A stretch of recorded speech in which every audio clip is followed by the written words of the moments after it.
বন্ধুরা, আমরা যারাই গ্রামীণ পরিবেশ দেখতে ভালোবাসি এবং গ্রামকে ভালোবাসি এবং এই সবুজ শ্যামল প্রকৃতিকে ভালোবাসি, অবশ্যই এই ভিডিওটা তাদের জন্য।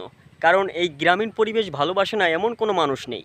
এই গ্রামীণ পরিবেশ আসলে সৌন্দর্যর আরেকটি ঐশ্বর্য। এই গ্রামীণ পরিবেশ আসলে বরাবরই সবারই সবসময় ভালো লাগে। দেখুন কি সুন্দর একটি পরিবেশ, প্রকৃতি, অসাধারণ পরিবেশ চারপাশে। আর এত সুন্দর পরিবেশ আসলে দেখতেও না সবসময় ভালো লাগে। দেখুন চারপাশটা খুবই চমৎকার এবং আসলে মন মাতানো একটা দৃশ্য।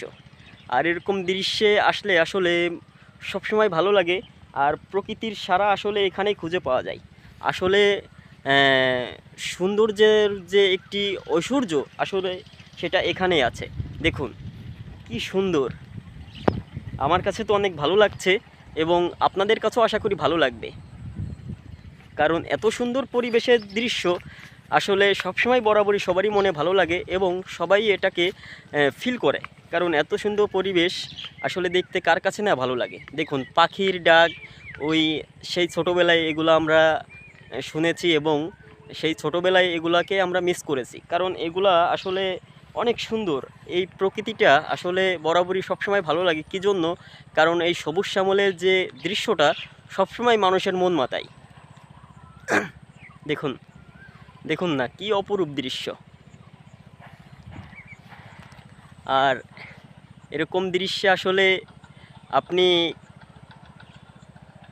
কতদিন মানে আগে দেখেছেন বা কতদিন আগে এরকম দৃশ্যের মাঝে আপনি ছিলেন, অবশ্যই কমেন্টে জানিয়ে যাবেন। দেখুন ভালোবাসার প্রকৃতি, এটাকে বলে ভালোবাসার প্রকৃতি।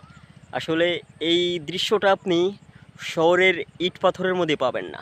এই দৃশ্যটা আপনি শুধুমাত্র গ্রামেই পাবেন। কারণ এই দৃশ্যটা আসলে সবসময় মানুষের মন কাড়ে এবং সবসময় মানুষের মনটাকে ভালো করে দেয়, ফ্রেশ করে দেয়। এই দৃশ্যটা আসলে মানুষের মনটাকে সবসময় ফ্রেশ করে দেয়। কারণ এই দৃশ্যটা মানুষের সবসময় ভালো লাগে এবং ভালো লাগার মতো একটি জায়গা। তো সবাই ভালো থাকবেন, সুস্থ থাকবেন। দেখা হবে নেক্সট কোনো ভিডিওতে। সে পর্যন্ত সবাই ভালো থাকবেন। আল্লাহ হাফেজ।